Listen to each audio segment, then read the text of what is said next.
Good morning, everyone, and welcome. Thank you for the kind invitation to come along. Our popularity blows me away. 800 of you here today. So thank you for the opportunity. Important changes ahead. Congratulations, Richard, on putting the event together. Navigating through regulatory change, a very apt theme for what's ahead of us. Today I want to talk a little bit about some of the reference points ahead, in particular looking at some of the licensing decisions that lie ahead for you. So over the next 15 minutes, what I'd like to do is cover three things. So we're going to talk a little bit about the who. So who will need a license to provide financial advice? Then a little about the what. So the licensing, what the licensing process will be like, and then the when. So when you need to be ready to act. So really a key message or key themes that you'll hear from us today is now is the time to get ready, now is the time to start preparing. So you also heard today with the clip from the Minister and also Sharon talking this morning a little bit of the snapshot of the key changes. But in particular, they both spoke about the progress of the bill. Perhaps I think as early as next week, Sharon, we could perhaps see the bill passing. So with that expectation and on the basis that it's likely to pass without any further substantive changes, now's the right time to start focusing, as I said, on the who, what and the when, particularly around licensing. So who will need a license to provide financial advice? Questions that we have been getting from you, who needs to be licensed and what are my choices? The choices you make will depend on your goals. It will require some thought as to what success looks like for you and your clients in the new regime. So what decisions do individuals need to make? Firstly, if you are not planning to get a license in your own name, then your first decision is whether you wish to be a financial advisor or a nominated representative. For many of you, this decision might be straightforward. For example, QFE advisors will most likely become nominated representatives given the nature of their roles. Authorised and registered financial advisors are more likely to choose to become financial advisors. Behind this decision is the degree of professional flexibility you enjoy today and want in the new regime. Also, you won't be able to call yourself a financial advisor if you are a nominated representative. This route, however, may not suit everyone. If that is you, then please do talk to us or the experts here today about the steps you can take given your situation. So we have developed a decision tree on some of the pathways for you to consider. So that's just the top part of the decision tree. It's a snapshot. So we've got copies of our stand here today, so if you'd like to come and talk to us, we can take you through some of those decisions that are ahead of you. Secondly, you will need to decide whether to be a financial advice provider or not. You can choose to operate under your own licence or someone else's. If you choose to operate under someone else's licence, then your goal will be to find a suitable licensed financial advice provider. So what decisions do advisor businesses need to make? For advisor businesses, the choice is about how you want to run your business. In particular, it comes down to your preference for managing compliance. You may, for example, not be entirely comfortable with managing compliance yourself. And if that is the case, you may look at a structure where your firm becomes an authorised body under another entity's licence, rather than applying for a licence yourself. There are a few other variables, and likewise, if you'd like to explore these further, then I invite you to come and talk with us at our stand today. Another important question is, what will your obligations be if you give financial advice to clients or engage other people to give that advice? One thing that is often overlooked is that all the new obligations under the legislation come into effect once the new regime comes into force. At the time transitional licences become effective. There are 8 new statutory duties that will apply to everyone giving regulated advice to retail clients. This also includes a statutory duty to meet the competency requirements that apply when the legislation comes into force. They will be set out in the new code of professional conduct for financial advice services.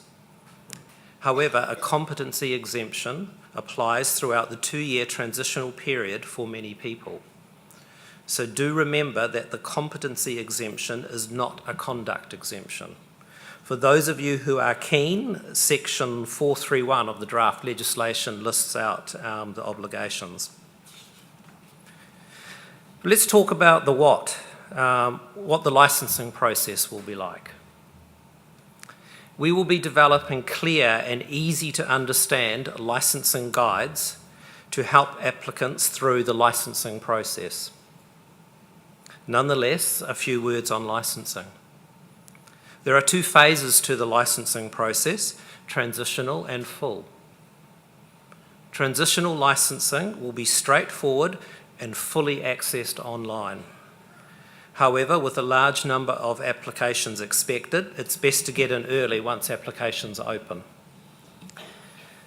As part of the process, we will ask you to provide key information, including information so we can be satisfied that the directors and any senior managers within the businesses are fit and proper to hold their respective positions, and there is no reason to believe the applicant will contravene. The information you provide gives us a better picture of the market structure, number and type of advice firms, and the type of advice provided. So the sorts of things we'll want to know: the who, your details and details about your senior managers and directors. This information will link to the FSP register, so you will not have to re-enter this information. The what, details about your business, such as what products you expect to advise on, and other arrangements such as authorised bodies, etc. And the how, the likely number of advisors in your firm and the mix of financial advisors and/or nominated representatives. We will slice and dice the information to help us take a risk-based approach to our supervision and monitoring in the transition period and assessment of full licence applications.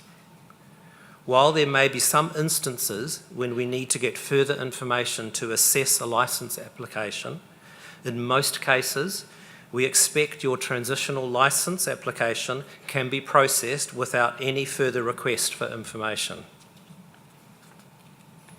We've also been asked about full licensing.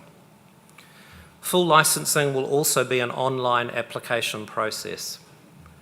The process of applying for a full license will, however, be more involved than transitional license.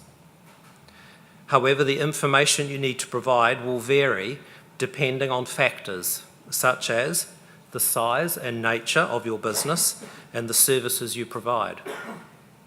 Whether you are a single advisor business or engage nominated representatives or more than one financial advisor. Licensing can be a substantial regulatory burden for businesses. We recognise it is important to ensure an appropriate process so that licensing does not become an unnecessary barrier to entry. Our licensing approach is risk-based. Applicants who may present a higher risk of harm will receive greater scrutiny than an entity which is viewed as lower risk. Applying a risk-based approach to licensing allows us to assess applications efficiently, reducing the need for further engagement with lower risk applicants. For example, an applicant that will have nominated representatives or will give advice through individuals who need to rely on the applicant's procedures, systems and expertise to meet competence requirements can expect their licence application to be subject to more scrutiny. While small businesses with no nominated representatives and who only give advice through financial advisors who independently meet competence requirements will find it relatively easier to obtain a full licence. As a final point, the structure you have in place when you get a transitional licence won't stop you having a different structure when you apply for a full licence. Even after your full licence has been granted, you will be able to apply to vary your licence.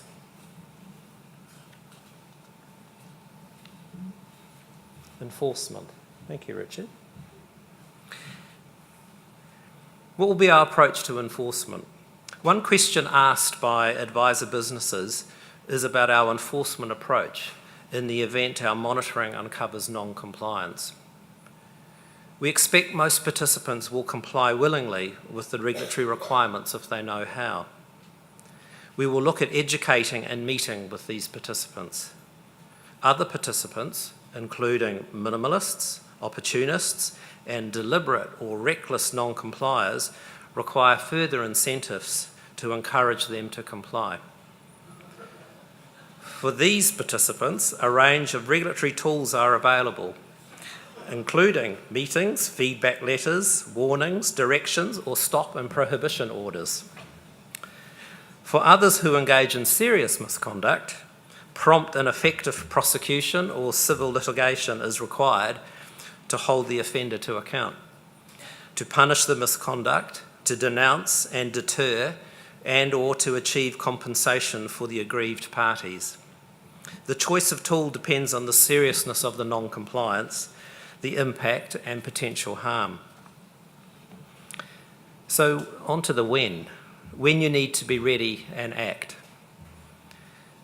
As I said at the start, now is the time to get ready. So how long have you got? There are 3 key time periods to note. Right now, you have approximately 6 months to prepare for transitional licensing. Following that, you have approximately 6 months to apply for a transitional license and prepare for the new obligations and duties coming into force. And then up to 2 years to the start of full licensing. The specific dates are dependent on when the code is approved and timing of FISLAB passing into law and the regulations. Both financial advice providers and individuals who intend to operate under someone else's licence have just over 12 months until the new legislation will come into force. That means getting ready to meet your new obligations and your duties. So to conclude, 3 key messages for today. Now is the time to consider choices you need to make about how you will operate under the new regime and whether you will apply for your own licence. Transitional licensing is designed to be straightforward and will be fully online. There is flexibility to change your approach along the way, so don't panic. We will provide guidance to help with your preparation and licence applications. If you haven't signed up for our regular updates, then I recommend you do so and come visit us in our stand today. So don't hesitate to come and talk to us with any of the questions that you may have. So I hope that's provided some pointers to help you navigate through the changes ahead, and as I said, encourage you to prepare now. So thank you for listening, coming along today. It's been a pleasure to be here. Thank you.